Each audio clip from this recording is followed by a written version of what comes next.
nothing more than a continuation of the president's desperate weaponization of our justice system. He is forcing federal law enforcement agencies to do his bidding, all because I did my job as the New York State Attorney General. These charges are baseless, and the president's own public statements make clear that his only goal is political retribution at any cost. The president's actions are a grave violation of our constitutional order and have drawn sharp criticism from members of both parties. Good morning and welcome to another edition of Let It Be Known, and another day in which, as Letitia James said, the president is weaponizing the justice system. I am your host, Stacey Brown. All right, y'all. Peace and love and happy TGIF. I'm your co-host, Neil Anderson, and we have lots of headlines to get through, some heavy ones, but of course, we're going to give you some feel-good Friday ones as well. Yeah, absolutely. And we're going to start by bringing in one of the best Capitol Hill. I'm not going to say Capitol Hill. I'm going to say one of the best reporters out there, our own Black Virginia News publisher, Lauren Burke. Hey, Lauren. Hey, how are you guys doing? Great seeing you. Good morning. It's great seeing you. Lauren, let's start. Neil, not Virginia, but Letitia James. Mm-hmm. Well, it happened in Virginia. They got the indictment in Virginia. First, it was James Comey. Now it's Tish James. But here's the thing, too. So, Lauren, you can give us the story, because I know that the previous AG down in Virginia was replaced with a person who saw this indictment through, who has absolutely no experience when it comes to these type of cases. Yeah, and here comes the administration that wants to talk so much of a lack of qualification and DEI and all this other nonsense when it's somebody Black. And then when they appoint somebody like Pete Hegseth or some prosecutor who's never prosecuted a case, all that goes out the window, right? So they're so desperate and craven, Donald Trump is, for revenge, that they've made up another mortgage fraud scenario, which is the same thing that happened to Marilyn Mosby. All of a sudden, if you do something with your mortgage, now all of a sudden it's fraud. This is going to get kicked. It's going to get kicked just like the Comey case. I was outside federal court, actually, in Alexandria for the Comey situation. Don't ask me how a 6'8", 220-pound former prosecutor evaded the media, but he did. I don't know what door he took, but he was out of there. I did get a photo of his attorney leaving, and I'm convinced he was in the back seat, but he took a side door. But at any rate, the Letitia James, he can't stand. Donald Trump cannot stand Tish James. He cannot stand Tish James. And part of their strategy is bankruptcy. You know, let me see if I can have you hiring defense attorneys at $2,000 an hour. Her attorney is Abby Lowell, and get you bankrupt is one of the strategies here. But I suspect it gets kicked on its first or second hearing. I mean, because they just do stuff. Trump administration just does stuff that's unprecedented just so that they can laugh in the background. And there is a Biden appointed judge on this, so I suspect it won't go anyplace. It is so interesting. We're seeing we're just seeing the war, as I said, the war on this country, the war certainly on Black folks, Black women, Black families. How much more, Lauren? And I'm sure Neil has questions too, but how much more? This is probably more rhetorical, but Lauren, how much more can folks take? Well, unfortunately, they're going to have to take a lot more, because there's 3+ years of this left. He's probably going to have 2 more Supreme Court picks. We're probably going to have 2 members of the Supreme Court who retire, and who knows where that leads. There's a strategic takeover of the media happening at CBS, of Trump's allies, at CBS, at TikTok, and at CNN, which I actually think is one of the more dangerous elements of this entire thing. And of course, there's the shoveling of billions of dollars to his billionaire friends, all of whom are either white supremacists or white supremacist adjacent. So you can imagine where that all leads. And frankly, the opposition, the Democratic Party, has got to get real. And I don't know that they've gotten real yet. Yeah, well, I mean, to your point about the media, we know yesterday the War of a Peace plan took over. I watched the news all day, and that's all CNN, MSNBC, Fox News. They all talked about. So I went over to Al Jazeera to find out what was really going on. And what I found was the Palestinian people and the Israeli people were not impressed, because we've known several times that a peace plan has been in motion, and the Israelis still bomb. They still bomb the Palestinian people. And Right. so we wake up this morning to find out that the Israeli people had struck Palestine again after the peace plan. And so the best news that we woke up to this morning was that Donald Trump did not win the Nobel Peace Prize. Right. And of course, he only wants to really win that because, of course, President Barack Obama won it. And if somebody black has something, I have to have it. And that started with his bid for the White House, in my Right. view. But yeah, it is amazing the disproportionate amount of coverage that we have for certain region of the world. And looking at polls in New Jersey and Virginia, you know, they always ask the people they poll, so what are your top 3 issues? It's never anything foreign policy. So Mhm. how, and not even close. And so how this is getting reflected so much on American Airways, I have absolutely no idea. Lauren, Yeah. how much of this, the indictment of Tish James, the indictment of James Comey, we know the failure to pardon Marilyn Mosby, the forthcoming, Fonnie Willis will eventually be indicted. You know that Jack Smith will eventually be indicted, and others. How much of this lies at the feet of Joe Biden for failure to go ahead? You go ahead. Well, a ton of it. Again, the Yes. Democratic Party and another iteration apparently has got to get real. I think that iteration will probably include the governor of California, Gavin Newsom. But, you know, the whole Merrick Garland scenario was a complete disaster. Complete disaster. First of all, Merrick Garland showed up actually because of President Obama, because he was trying to appease Mitch McConnell with some middling, you know, Supreme Court pick. That did not work. And people need to stop playing around. You know, Eric Holder and President Obama, I think they've now finally woken up to the fact that you cannot play with these people. You know, they are all in all the time. And I understand that the Democrats have a significantly more difficult mission, because under their umbrella is so many different disparate groups that have different interests. And effectively, the Republican Party has just become white male adjacent, and really, incredibly to say, white supremacist adjacent. I'm convinced that if Barry Goldwater and Ronald Reagan were alive today, they would faint. I mean, they would absolutely faint at what we're seeing. They lost George Will a long time ago, years ago. The Republicans did, and other Republicans they've lost. Stuart Stevens, you know, what the heck, Rick Wilson. So I do think that the Democrats, though, are the ones that need to wake up. I think they've woken up, but the proof will be in when they regain power again, if they regain power. You know. Well, we've been saying that well for a long time, that the Democrats, I still don't think they've woken up enough to be able to combat what this well-oiled machine that we know as the Trump plan is pushing out. Where are the defense to? We're talking about Letitia James. We're talking about, where's their statement? I know that the Congressional Black Caucus released a statement, but what about the Democratic Party? They are always slow to the draw in responding to what is happening. And the Trump plan is just throwing it out. And they're just sitting with their hands tied. Well, to your point, though, I'm sorry, Lauren, but to your point, Miel and Lauren, certainly want you to speak to this. Is down in Virginia. I and Greer were talking about the AG's race down there. That to me, and you can explain to folks what that's about and what has happened, but that to me signals, Miel, that the Democrats haven't fully woken up. Well, it's an open question. I'm about to do a podcast on Black Virginia News about this general question. What do the Democrats believe in? What does the Democratic Party believe in? What are the core beliefs of the Democratic Party? You know, whether we agree or disagree with the Republican Party, we know what their core beliefs are.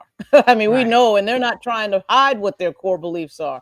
But on any given topic, with the exception of public funding for public education and healthcare, which I do think the Democratic Party effectively message and effectively protects from their strategic vantage point, you don't know how the Democratic Party will land. And that is sort of being borne out in the race for governor and the statewide races in Virginia, where we have a controversy around the attorney general candidate, who is the 36-year-old scion of 2 Black judges and a historic grandfather in Virginia, Jay Jones. He is really an example of Black aristocracy in Virginia, to be honest. And so he was a member of the House of Delegates. He's running for attorney general.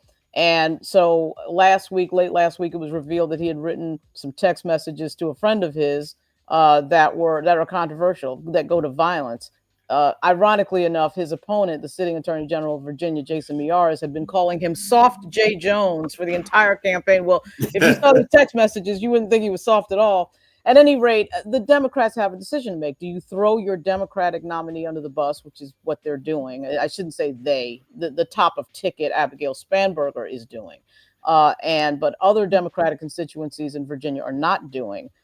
They are reaffirming their support for Jay Jones, but there was not a full-throated endorsement by the top of ticket, which is important, Abigail Spanberger, who should be winning by about 10 points over the sitting lieutenant governor, Winsome Earle-Sears, who is a Republican nominee. So blah, blah, blah. What that all means is the Democrats have to figure out that what's going on in the background, which can be very easily defined as fascism and totalitarianism, is more important to fight than your own AG candidate in Virginia. I mean, they've got to somehow figure that out. And it goes to the question of what exactly do you believe in? What do you believe in strongly? And Abigail Spanberger is running a campaign where she doesn't want to piss off, quote, white moderate voters who may vote for her and may have voted for Donald Trump, and therefore is being very cagey about whether or not she will support the nominee for AG on her ticket, who happens to be an African American. Yeah. Too many. It's just too. It's just too much right now. It sounds like New York. It sounds like New York and Mandami. Mm-hmm. Different scenario, different people, the same scenario.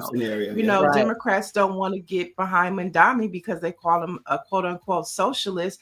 But maybe this country is evolving, and you have to listen to what the people are saying. And the people in New York are saying, "Let's go, let's get it, Mandami." And you have this party that will not, Hakeem Jeffries, people are looking to him, especially Black people are looking to him to do something or say something. Well, this is a core belief question. And one of the problems that is corrupting in our politics, both to the right and the left, is money. And so to the point of Hakeem Jeffries, so much of his influence is coming from AIPAC. Right. And as somebody who has a family house that's in Brooklyn, where he grew up in Crown Heights, it's in Yvette Clarke's district, the house, but still I know the territory really well.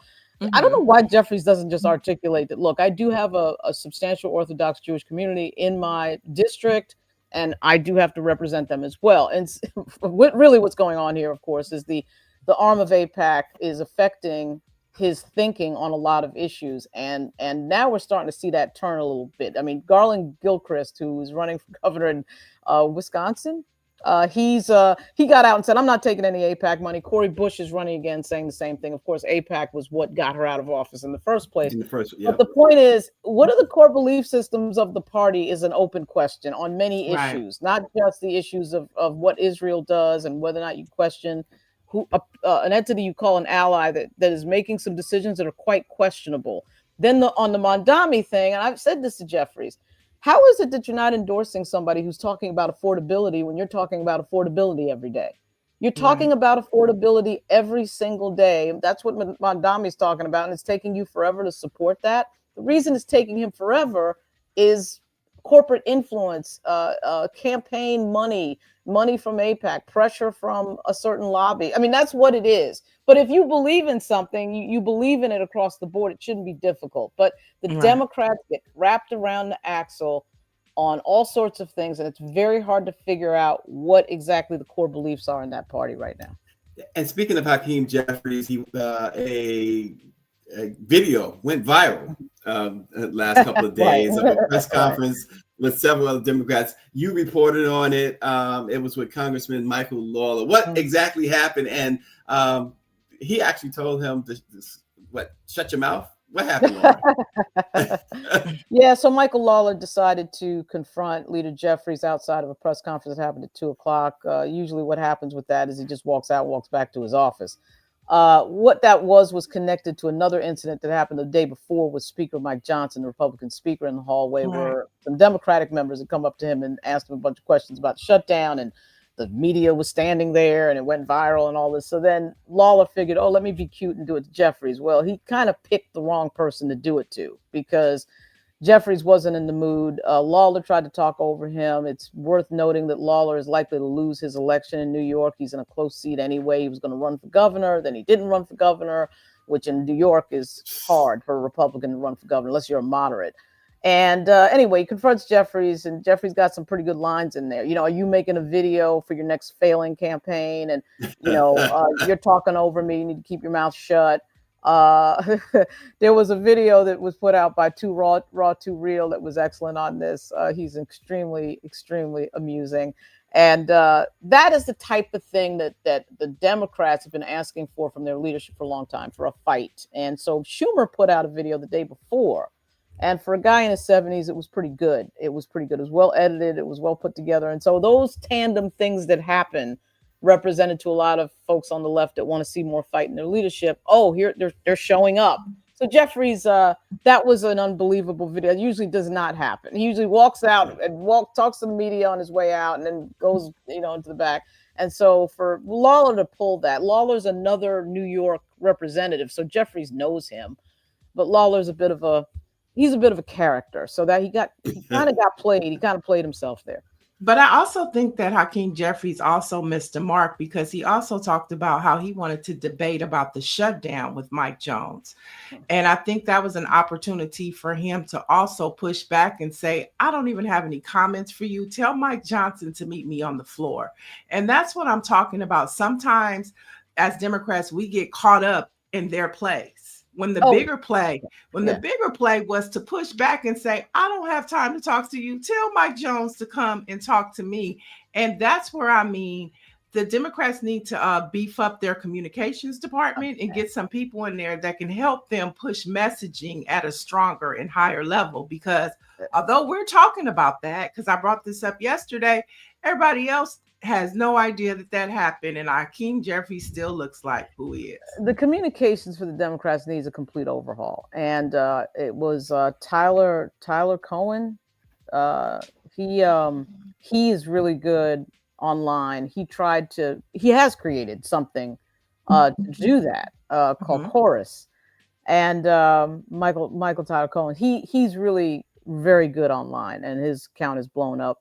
And the Democrats should fully embrace that. Instead, we've got Taylor Lorenz writing stupid articles and Wired about how what he's doing is problematic. What he's doing is what the Republicans have been doing for 3 decades, and they've got to get organized on their messaging or they're going to continue to lose. Because even though if you look at the polls, most people agree with the Democrats, because they're unable to message it never comes out the right way. So you cannot fight this game without understanding the current communications environment, which for the Republicans is built on a house of lies and misinfo and disinfo. And you have to be able to fight that, and you have to put millions of dollars in to do it. The Democrats so far have not done that. They're just starting to wake up. We're starting to find ourselves in meetings, and we did during CBC week, on and off the record with members of Congress asking about strategics in that area. Yeah, they're asking about it, but they're not putting the dollars behind it that they put behind the other media outlets. And that's problematic as well,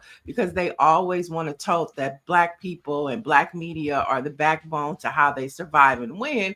But when it comes to the dollars and you reach out to the DCCC and say, hey, you want to do some collaborations? And they fall flat on the money, but they'll try to send you everybody over here, but they don't want to put the dollars back behind what they're saying. And that is very problematic. Between the people who have the bag and the people who are making decisions that needs to get fixed. To your point, that's accurate. Yeah.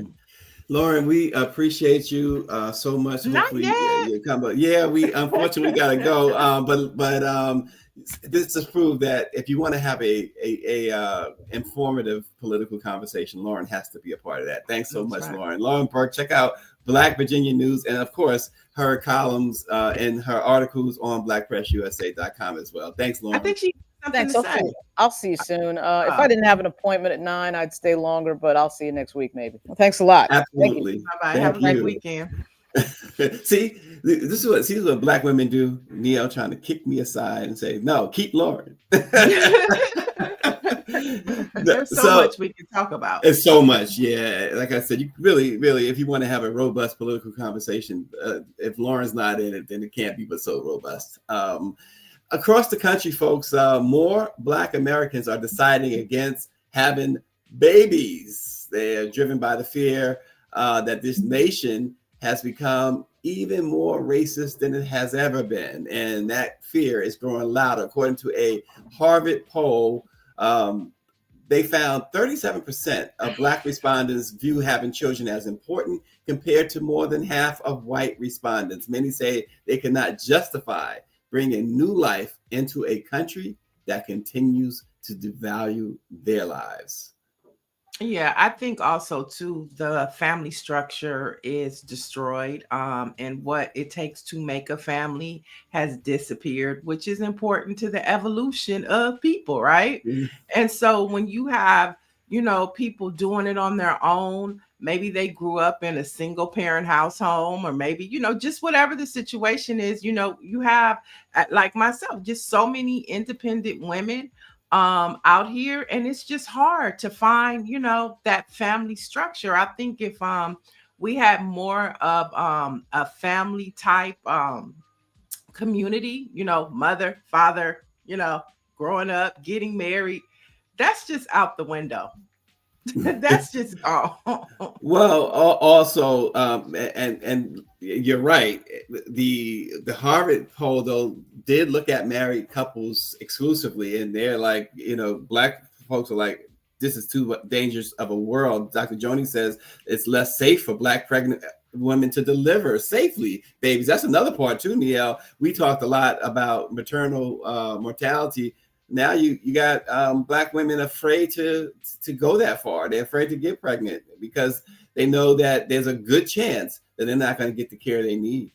Yeah. And I mean, a lot of people just want to be single now. Mm-hmm. The concept of love is far and few, and so, I mean, I think there are a lot of factors that go into that. And so, this will be 50 years from now. It will be interesting. Most of us probably won't be here. But it'll be interesting to see what life is like 50 years from now, based upon the trajectory that the world is going in, Yeah, I just thought, yeah, and you're right, but I just thought that it was really interesting that these married folks are expressing that we would like to have kids, but we're not, because this whole the way this world is right now, the way this country is, we don't want to bring a Black child into this world. Well, I mean, even that, there's another statistic going around, and I don't want to misquote, but I think it's like 1 in 4 women consider themselves lesbians or bisexual. And so, you have this whole difference of what sexuality is and how people identify, and so that is also pushing that narrative too, whether we want to talk about it, Black men down low, bisexual, gay, just the way things used to be are not that anymore. And you have a huge huge queer community. And that's part of the factor too. They don't want to get married to a man or a woman, which is fine. Love who you want to love. But I think that also plays into when we talk about the traditional family, the traditional husband and wife, that concept is just out the door. Yeah, and again, Mike V says childless folks well into their 50s is a thing. It's true. But again, as Dr. Joni brings out, this specific poll was married couples, and they don't feel safe having babies, let alone all these other factors. And that's really, I think that's the message that they were trying to get across, that folks just feel that it's just too dangerous to bring Black children into this country, into this world. I don't know if I believe that, but I mean, I think that. Well, that's what the respondents are saying. Yeah. They're saying that. They're saying, listen, we want to have kids, but not under Trump's America, is what they're saying. And so I do believe that. I mean, listen, I wouldn't want to. I'm so glad that my youngest is in high school, and soon she'll be gone out of high school. I'm so happy. I'm afraid for my grandkids, but I'm so happy that I don't have to raise a child under what we now see. And this is what these respondents are saying. Those other factors that you're mentioning, I totally get and understand, because there are many surveys and polls that absolutely spell out what you were saying. But this particular one, it caught my attention, Niele, because these married folks who saying they want kids are saying, I'm afraid because of the racism, and how my child might be treated, and that type of education my child might receive, or lack of education, et cetera, et cetera. Yeah, I know. Big Cheese says 56% of Black men in the United States are single and childless. Mike V said childless folks well into their 50s is a thing, Stacy. Big Cheese says we are living the single life. Dr. Joni says the specific poll was married couples and they don't feel safe having babies, let alone all these other factors. And then Dr. Marilyn says, I would have never imagined that gender would be so confusing. And then Michelle Madison says 50 years from now, men will be replaced by robots. Women will have babies by them. Oh wait, Mike B has another one. Yeah, what about involuntary celibate folks who can't find a suitable partner? Those pop the balloon episodes say a lot. Ooh. Okay. They're in the chat about this right here. Because you know why? Because I think a lot of people feel it, and it's not that you didn't want a family or you don't. It's just that it just didn't happen, just based upon what is happening in the world and how we're evolving as a society. Yeah. Back in the day, like in my grandmother's days, and I think in our parents' days, that was the thing. You go to school. Back in the day, women went to college to find a husband. It wasn't about the education. It was to find a husband. That has since evolved to where women are the highest degree, Black women in particular are the highest degree ethnicity in the country. And so somewhere down the line, which is designed by systemic racism to break up the Black family, all of this has played a part into where we are today, including this study on married couples. Yeah, and so I was taking a peek at when we talk about finances, going back deeper into that study. These are people who are considered either middle class or above middle class wages. So for them, it is about the safety of their children. So I just wanted to point that out. I wanted to go back and listen to that, or look at that, I should say. So also this weekend, a big weekend in the DC area, Taraji P. Henson's Boris Lawrence Henson Foundation, in partnership with Prince George's County Council Chair Edward P. Burrows III, will host the 5th annual Can We Talk? It's a multicultural arts and wellness summit that will take place at National Harbor. It coincides with World Mental Health Day. It's a 3-day event, and it will celebrate culture, healing, and community. It includes so many, including appearances by Megan Thee Stallion, Sherry Shepherd, Abby Phillips, and others. So it's a big weekend there on mental health. We know Taraji has been a huge advocate for the mental health community, if you will. Yeah, definitely. Uh-oh, we lost you. Hello, can you hear me? I can hear you. There you go. Can you hear me? Yes. Okay, yes. cool. Wait, I can't hear you now. Uh-oh. I don't know what happened there. Mic problems. I'm gonna go out and can you talk, Stacy? Yes, absolutely. I'm gonna go out and go back. So Taraji, Sherry Shepherd, like I said, Abby Phillips, Meg Thee Stallion, Dr. J. Barnett, Lisa Vidal, and others. This is an event that it's basically a lot of folks around the DMV area has been talking about for some time now, and breaking the cycle. Mental health has been something that, as we know, specifically in the Black community, it has not been talked about enough. So we still having some technical issues, Niele. I can't hear. Can you talk? I can't hear you. Yeah, okay, we can hear you. I can hear you now. Okay, great. I just had to disconnect the microphone and just do the computer thing. Okay. I'm sorry about that.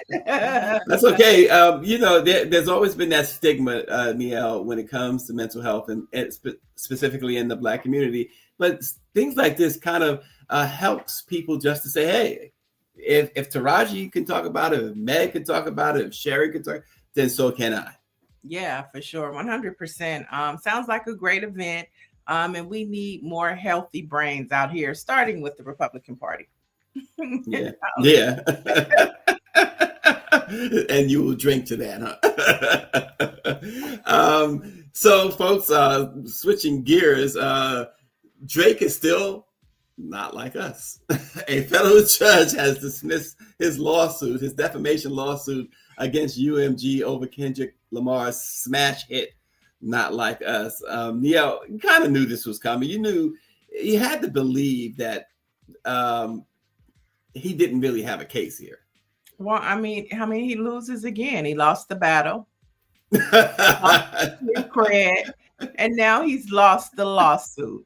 And I know we talked about this last night on the show, and it's just like, can Drake redeem himself from this? Like, can you listen to a Drake song the same after all of this?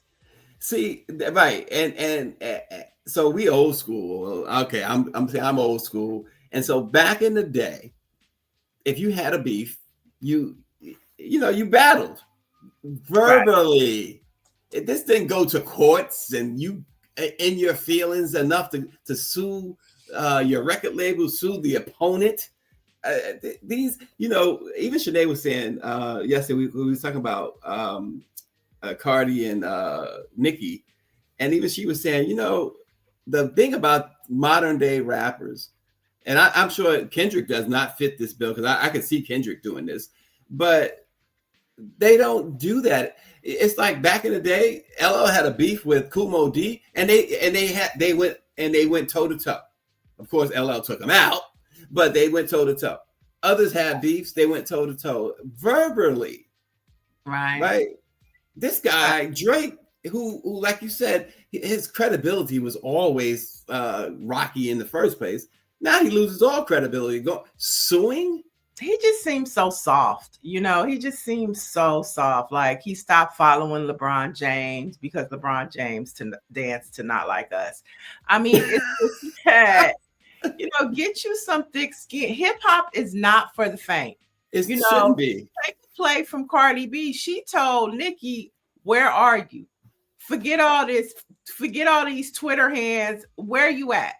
I'm pulling up. You want to talk to me? I want to talk to you." I mean, that's what we want in hip hop. Now, we don't want any altercations, but respond with your pen, respond with your producer, and get in the booth. If you feel like you took an L, then come back and give another one. I mean, or just squash it like Jay-Z and Nas. Now, Nas is competing for casinos in New York.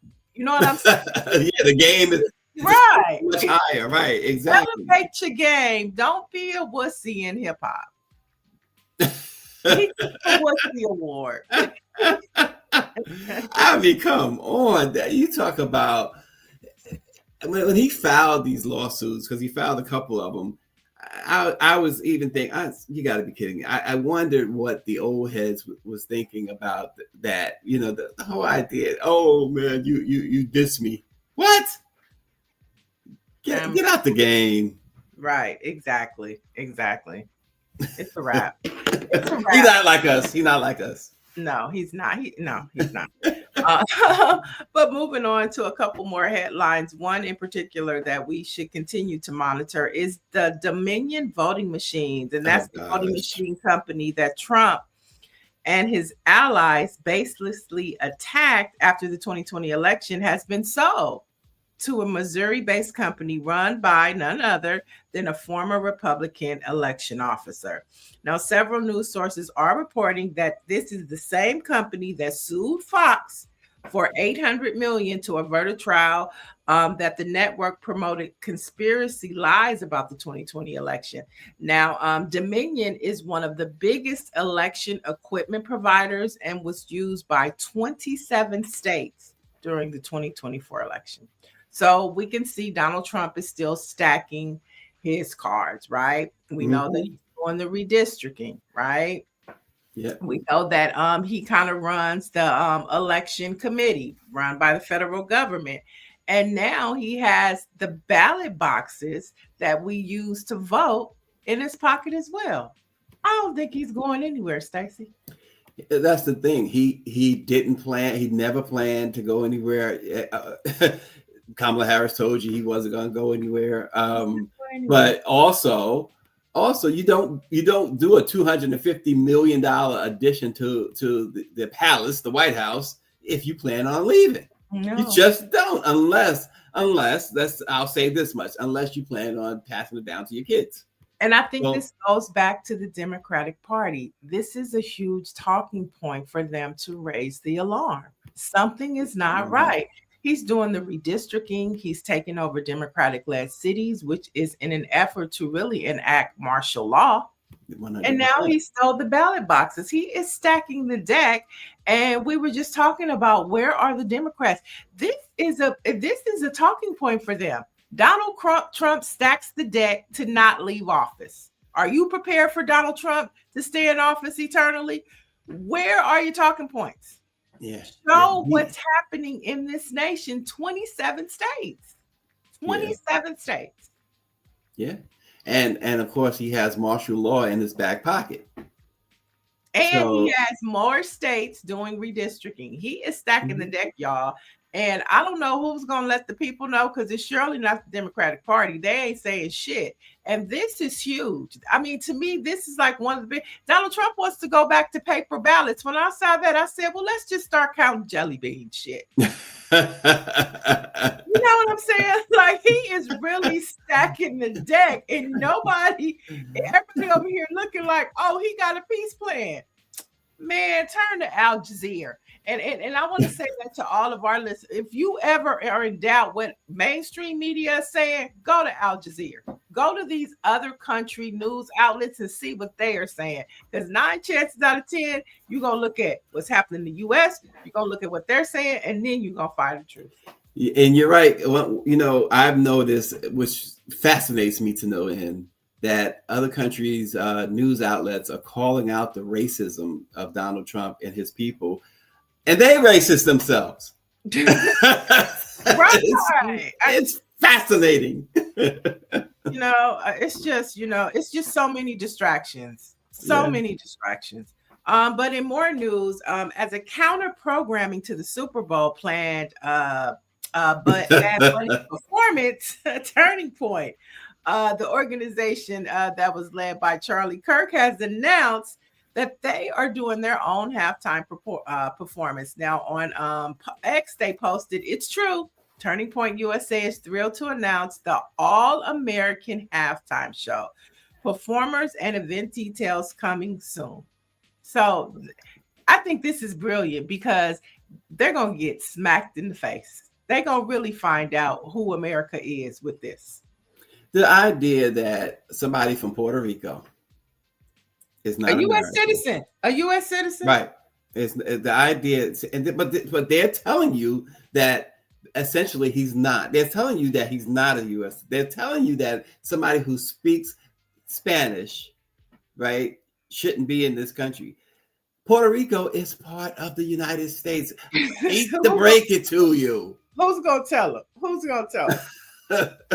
It's like, maybe they need to tell them in Spanish, because they don't understand English. They're mad at this young man simply because he said he was not doing concerts in the U.S. because he didn't want his fans, a heavily Hispanic Latino audience, to be subject to ICE. And he wasn't talking about illegal people.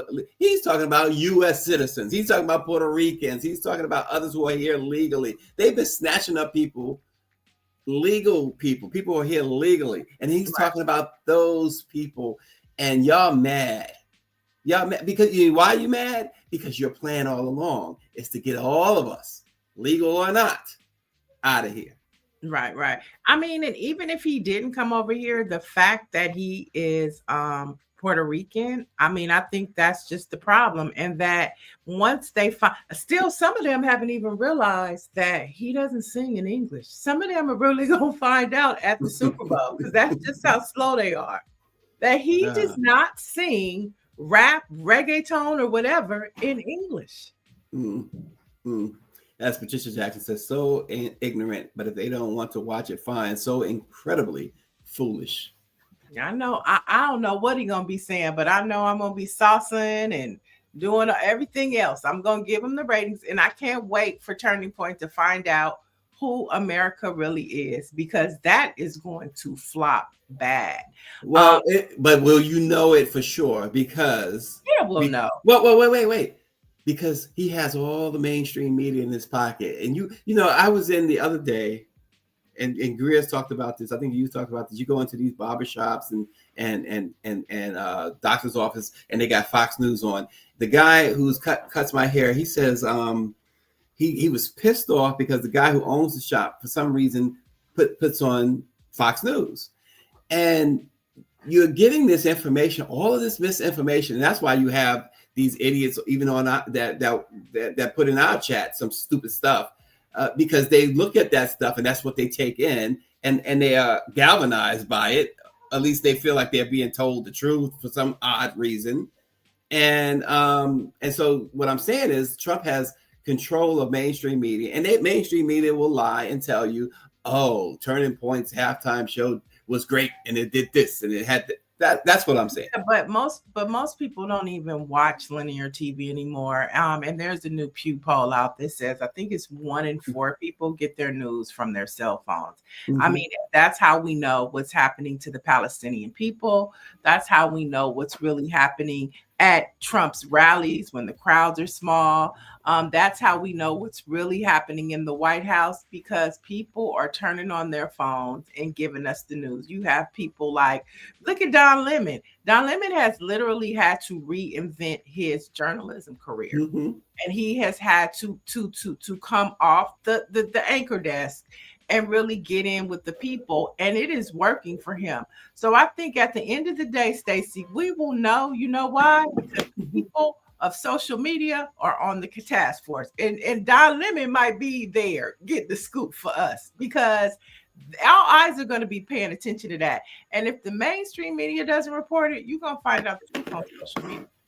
Well, there you have it. and Orangey, yes. So what happens is by the time I get there and he's complaining, he turns it off. You can't hear it anyway. They got the music blasted. But you're right. If that was the case, I couldn't sit there and listen to Fox News. But go ahead. Right. Yeah. I wonder who they're going to get. You know, I saw these different cards of who they're going to get. I'm not going to say any names, but it'll be interesting to see who they're able to pull to perform. In more news, Angel Reese is checking off a box on her wish list. Now, the basketball star and Victoria's Secrets announced she is a Victoria's Secret angel. Now, she posted on IG, "I'm finally getting my wings. I'll be walking the Victoria's Secret 2025 runway show for the first time. It feels like destiny." And this kicks off her partnership with Victoria's Secret. And I saw, is this true? That she's the first athlete to walk the runway? It's true. She's the first athlete. I find that hard to believe, but I mean, congratulations to Angel. But I just thought that was hard to believe that she's the first athlete to walk the I don't. Yeah, that's not hard to believe. I mean, besides before basketball blew up, who else would it be? A track star, a soccer star? Yeah, I mean, I guess. Look, tennis. I mean, come on. I was surprised. I was surprised. That's all I'm saying. I'm not saying that she's not deserving. She's very deserving. Yeah, but I mean, it's not like you see athletes walking New York Fashion Week or Paris Fashion Week. So I thought maybe there would have been some athletes in the past, but I mean, you're right, obviously. But I thought that there would have been some athletes before her that would have done that, but no. Wow. No, no. She's the first. Victoria's Secret's confirmed it with her as well. Mm-hmm. She's excited about it. And a lot of people still are saying maybe she should be practicing her rebounds and, you know, her 3-pointers. Oh, but please. We don't get to that. That there are 24 hours. She's wanting to say there are 24 hours in a day and she can do it all. And RNG, you're spot on in your response to the imposter that you're responding to. Spot on. But go ahead. Go ahead. The H says most female athletes aren't interested in that. Is that you think that's true? To a certain degree. I mean, to a certain degree, I could see that. Okay. I could see that. I mean, Angel Reese is a beast, and maybe it's not that they weren't interested. Maybe they never imagined. You know what I'm saying? Because everybody, this is what I do. I'm an athlete. This is what athletes do. But then you have people like an Angel Reese or like a Juju Watkins, who I think has an Ulta deal and a lip gloss deal. And so they are redefining what it means to be an athlete, especially, you know, when you think about the WNBA and all the problems they have and how much money they don't make compared to what the NBA makes. And so, you know, this is an opportunity for her to make money and still also uplift the WNBA brand. Yeah, absolutely. All that is true. I like I said, I was only surprised that she was the first, that somebody else hasn't done it before her, but good for her. Now, yeah, I think Shonda, now, you know, a lot of other athletes will reimagine what type of brand deals they can do. You know, it's not just sneakers. You know, it's not just Nike, Adidas, Fila. And maybe that was it. Maybe that was it, Neil, that the athletes always thought it should, you know, let me get my sneaker deal or whatever. Yeah. Or athletic apparel or stuff like that. Shonda also mentions Lisa Leslie modeling, but she hasn't been on the runway. Right. Yeah, Lisa, tall. That's the thing. A tall woman, you know, just because you're tall don't mean you could walk a runway. No, not at all. Not at all. It takes a certain finesse, okay? You got to practice in them heels, and it's a certain distinction between walking and walking a runway. So just because you're tall don't mean that you got it. Yeah. Okay. All right. And we haven't seen Angel walk either, but I'm pretty sure just as she puts in that practice on the basketball field, hopefully she's putting. Oh, she'll do very well. Yeah. And I think it'll make all of us watch because remember, the Victoria's Secret's runway show had disappeared for several years. It just came back, like I think it was last year. And so they understand the assignment of making it more inclusive and putting in individuals like Angel Reese to make people want to watch, because I definitely will be watching to see her walk. All right. And a couple of headlines coming out of the NBA. LeBron's decision announcement has some people pissed off, even suing the Lakers for false advertisement. Now, if you didn't see it, LeBron's decision announcement was basically to announce an endorsement with Hennessy. Many people thought that he was going to announce his retirement. This was, you know, they didn't know what it was, but never did they imagine it being a brand deal. And so one man is suing, saying that he went based upon this teaser. He went and bought season tickets to the Lakers because he thought it was his last hurrah. So he's suing. He wanted his money back because he said this is some bullshit. Tickets are non-refundable, number one. Non-refundable. We all take concerts, sporting. Once you buy it, you're done. But to say that it's the stupidest thing. You're gonna sue because you thought nobody said he was retiring. That decision could have been, I'm signing a contract extension. Right. Well, Could have been, I'm leaving the Lakers. I want to trade or whatever. It's preposterous. It's also preposterous that folks, just because he said he had an announcement to make, you alter your life. Get a life is what I think. Yeah, people were very upset that, you know, it was just a Hennessy announcement. They thought it was something affiliated with basketball. Right. And it was just a commercial. Right. And promotion for Hennessy. Orange G says, Neil, happy homecoming. Hey, maybe Grambling will win, but probably not. The G-men are hurting this year. I heard, but I mean, I'm just trying to get to Vegas, Orange G. I can't wait. I can't wait at the end of the month. Win or lose, we still gonna have a good time. Mike B said, what's next? Brittany Griner doing Haynes her way. I mean, if that's her way, let her do Hanes. And then Dr. Joni says, Sports Right. Illustrated has done entire portfolios with all primarily female athletes in swimwears. Things just keep getting. And that's what I was trying to articulate as well. That's why I was kind of surprised because we've seen that, and I'm glad Dr. Joni brought that up. We've seen that, and I'm like, none of them women did that. Yeah, So but that's still again, sports related, Sports Yeah. Illustrated. So it's Right. still in the sports wheelhouse. You know what I'm Mhm. saying? So that, it makes sense. Why wouldn't you put an athlete in a bathing suit on the cover of Sports Illustrated? Mhm. It should be athletes instead of models. It should be athletes first and then models on the cover of Sports Illustrated. All right. Makes sense, right? Okay. All right, and folks are getting excited because the fellas from TNC's inside is returning. So I'm talking about Ernie Johnson, Charles Barkley, Kenny Smith, and Shaq. They will make their debut as Inside the NBA on ESPN on October 22nd and 23rd, and the crew will be featured on pregame shows both nights of the kickoff, as well as a post-game show following the double headers. And so I know a lot of people were concerned about where would the fellas be going, but they are gearing up to head on over to ESPN. So you're still going to get your laughs, your jokes, and some great basketball commentary. And none of it means a hill of beans. I mean, I don't know why people get so you're not watching your team or the game because of Charles and Shaq and Kenny and Ernie. You're just not. But some If people you are, like that, but it's the commentary that they bring and the culture conversations that they provoke in their show that people love. And so they're happy that they're still going to continue that and they still get that as they watch their games from home. I think that's what it is, the culture conversations that they have. Folks just need a life. I'm telling you, it's hard to get a life, isn't it?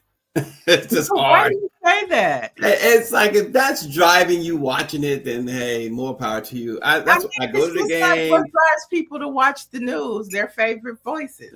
You know what I'm saying? There's nothing newsworthy there. It's like from them, they're giving you their commentary, but not just their commentary. What I find with many of these folks, they give you their opinions on something, and it's not necessarily factual, right? I mean, they are retired. They're retired. They've been and all of them. It's been so long since they put on a pair of sneakers and got on the floor. They're out of touch. I think they're out of touch. Charles Barkley is, Shaq. All of them to me is out of touch. Bring me Draymond Green and people who are playing if you want me to care about what these guys are saying. Well, I could care less. Well, enough people do because I know. Enough to do. They're back, and people are looking forward to that. And so, they'll be on October 22nd and 23rd. Yeah. They get great ratings, obviously, and I know I'm in the minority. I accept that, but that's just me. I'd rather sit at Madison Square Garden, talk to the other fans there, talk to other people because you got some very knowledgeable fans. Well, Tracy, it's not for the people who attend the games; it's for the people who are watching from. I'm just saying, shucks. It's a whole different thing if you go into the game. It was so funny. Last night we had Matt Barnes and Michael Watson from the MLB on the show, and one of the hosts asked, when you watch the game, when you watch the Super Bowl, what's on your snack list? And he started talking about like chicken nuggets and started naming all this extravagant food. And she was like, no, I'm talking about what you eat at home. You flexing. You talk about what you eat at the actual game. Two different conversations, Stacey. What happens at the game is totally different what you watch at home, okay? Listen. People need that commentary. Everybody wants that Charles Barkley bite that Shaq is gonna attack, or that is gonna go viral and spark conversation and debate. And I think that's what you get from those gentlemen. Healthy debates. I can say, you know what? I'll get all that healthy debate if I'll go watch the game with my brothers. I get that healthy debate all the time. I got a brother who loves LeBron, and then like my mom doesn't like LeBron, so they go at it. Yeah. LeBron is a healthy debate in any house. Because That's true. you either love them or you hate them. Right, right. And let me tell you, LA Laker fans out here, they are not big fans of LeBron. Really? Mm-mm. Okay. They want their Lakers back. They want their Showtime back, and they feel like LeBron He's a has too much hindrance. power and too much control, and he is hurting the team. They would rather get rid of him and bring in some fresh new players that can get the Lakers back to what they used to be. Okay. I'm not saying that. I'm just saying what, the people are saying. Gotcha. I didn't know that, but I'm glad you brought that to my attention. What else you got? Those are your headlines for today. Oh, those are the headlines. Wow. So we end with some sports. And it is, like you said, the homecoming, as RNG says. And he did mention, I think it's Tugalo he's rocking today. Yeah. And Neil got on her Black Power shirt. So, yeah. So, folks, some Black history on this date in 1871. Civil rights activist Octavius Cato was murdered on Election Day in Philadelphia after fighting for Black suffrage and other racial equities. So Octavius, Cato, on this date in 1871, this activist was murdered. Some things don't change, huh? So, and that's the point. Exactly. Exactly. Mike V says, Neo, you got another show you be on. You got more jobs than in Jamaica. No, I'm not on it. I executive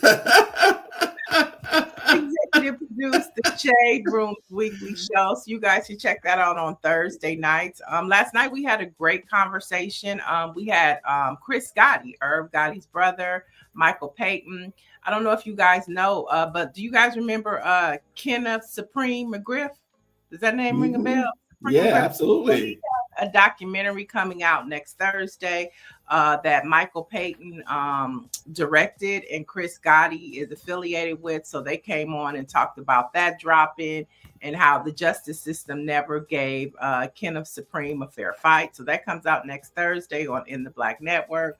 Matt Barnes, like I said, and what's his name? Michael Watson from the MLB came on and talked, a few headline sports. And Earthquake.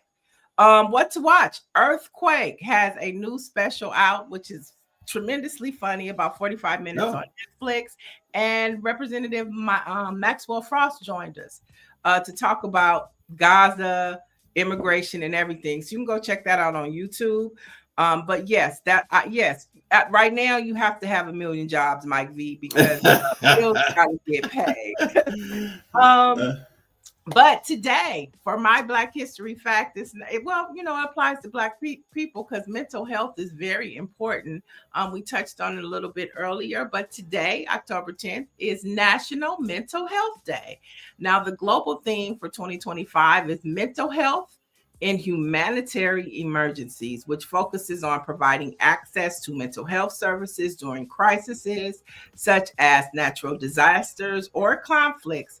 Now, this day aims to raise awareness, reduce stigma, and promote mental health well-being worldwide. And I think we need that so much right now. So get your mental health on today. Be free, set your mind free. Don't watch the news. Just have a good Friday. Yeah, absolutely. And our Black-owned newspaper of the day is the New Orleans Tribune, founded in 1985 by Dr. Dwight McKenna and Mrs. Beverly Stanton McKenna. It was named in honor of the historic New Orleans Tribune, which was founded back in 1864 by Dr. Charles Rudinez. And it is in the spirit of Dr. Rudinez that the Tribune proudly serves the community today and remains one of the most respected African-American community news magazines in the nation. So check out the New Orleans Tribune. I know RNG checks them out. Yeah, and to Orangey's point, there's a lot of homecomings going on this weekend at HBCUs and PWI. So let's keep them in prayer because we know it's some crazy people out there right now. He said that's his newspaper. They are not afraid to tell the truth. That's There it. you go. There you do. Speak truth to power. But for the latest in Black news from all of the Black newspapers across the country, if you really want to know what's happening, you can go to Al Jazeera. But most importantly, if you want to know what's happening with Black people, this is the place to be. BlackPressUSA.com. Everybody have a safe and sound weekend, and whatever you do it safely, as I said. And we will see you back here on Monday. Okay.